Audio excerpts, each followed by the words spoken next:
স্কুলের একদম শেষ বেঞ্চে বসতো আরিফ। ক্লাসে কেউ তাকে খুব একটা গুরুত্ব দিত না। শিক্ষক প্রশ্ন করলে সে চুপ করে থাকত। আর সহপাঠীরা হেসে বলতো, ও কিছুই পারে না। আরিফও ধীরে ধীরে বিশ্বাস করে ফেলেছিল সে আসলেই কিছু পারে না।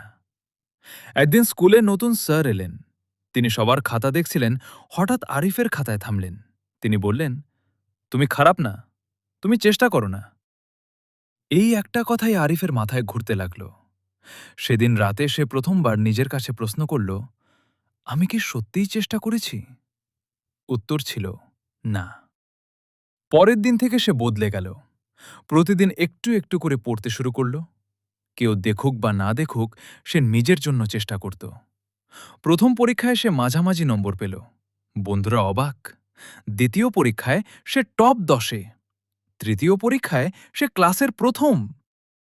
যে ছেলেটাকে সবাই শেষ বেঞ্চের বলে চিনত, আজ সবাই তাকে সেরা ছাত্র বলে ডাকে।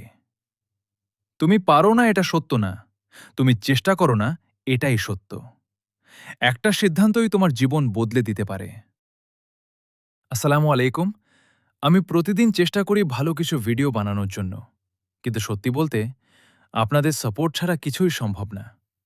যদি আমার ভিডিওগুলো আপনার ভালো লাগে তাহলে প্লিজ আমার চ্যানেলটা সাবস্ক্রাইব করে রাখবেন, আর একটা লাইক বা ফলো আমার জন্য অনেক বড় অনুপ্রেরণা।